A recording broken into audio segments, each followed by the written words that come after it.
kia ora, g'day, bonjour, hi, I'm Michaela and welcome to my kitchen.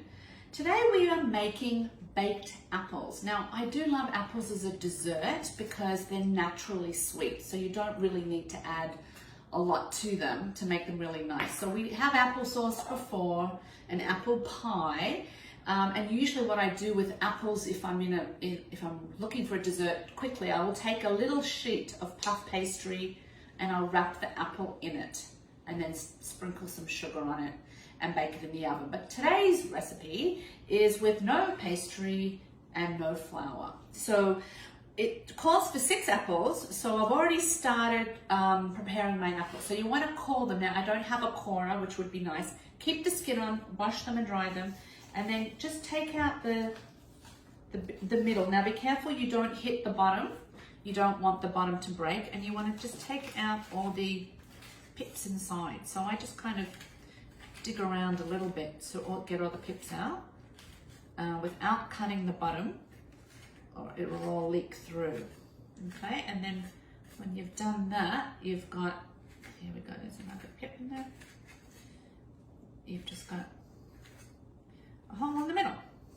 Okay, and we're going to be filling that hole.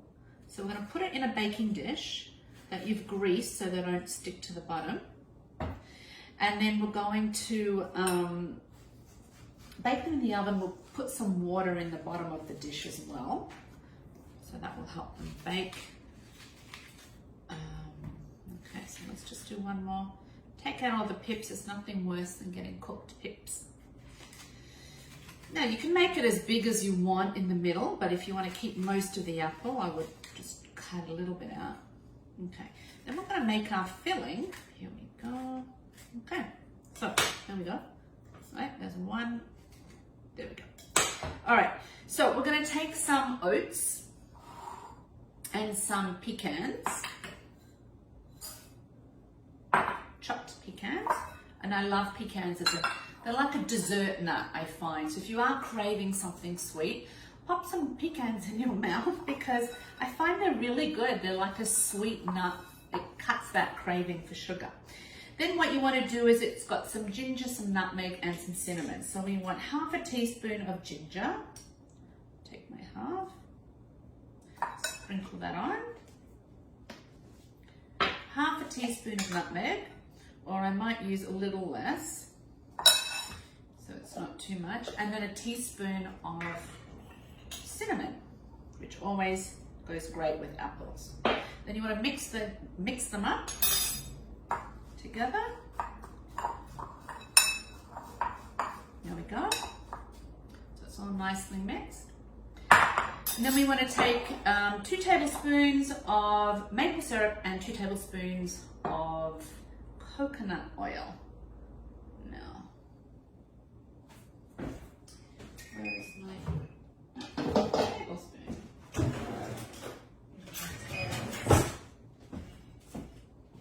All right, so we'll take, and we're going to drizzle it on. So there you go, there's 1, 2. Now I wash this. I use this, and I buy the can of maple syrup. I put it in with a funnel, and then I wash it when it's finished. You can see it's ready to be washed. So it's stripped outside, then I just refill it, which is a great way to store my maple syrup in the fridge.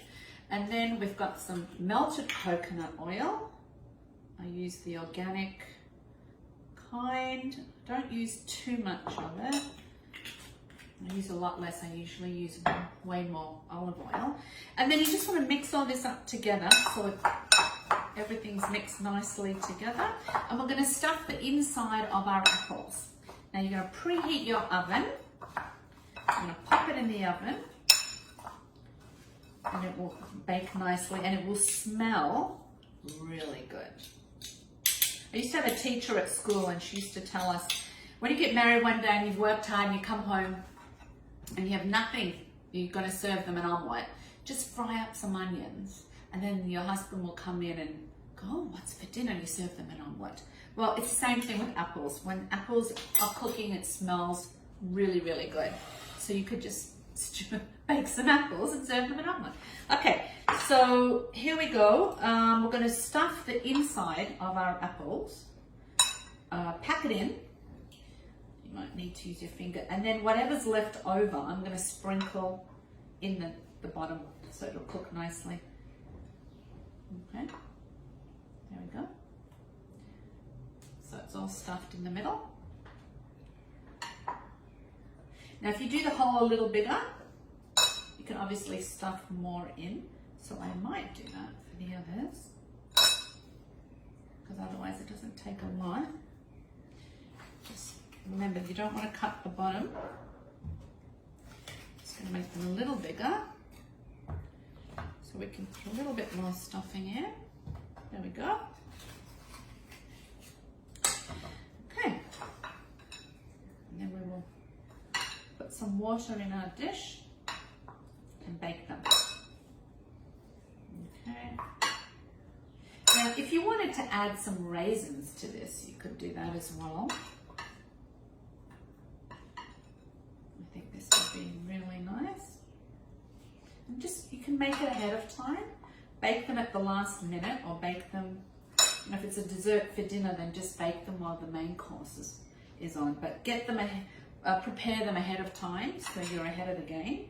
And I like recipes that I can prepare ahead of time, which I'm actually doing now because we're not eating till later, so I'm preparing this ahead of time. So I'm going to finish stuffing these and we're going to pop them in the oven, and I will come back and show you what they look like when they're all finished. So I'm back with Sumo and the apples are cooked. They're still whole, but they're soft inside. The sides have cracked. Okay, that's how you know they've started to split. And if you press on them, they're soft. I took the rest of the oat mixture and I spread it around. I'll just show you, they're still hot. And the water it tells you to put in, it wasn't enough. Now I did use a bigger pan. If you used a smaller pan, maybe you could baste it on. So I just poured some more water on top. So there you go, you can see. And so you can serve the apple with a little extra of the crumble topping. So there you have it, a great dessert, easy to make, full of great ingredients, no flour, no pastry, just the natural sweetness from the apples, a little bit of maple syrup. So baked apples, enjoy.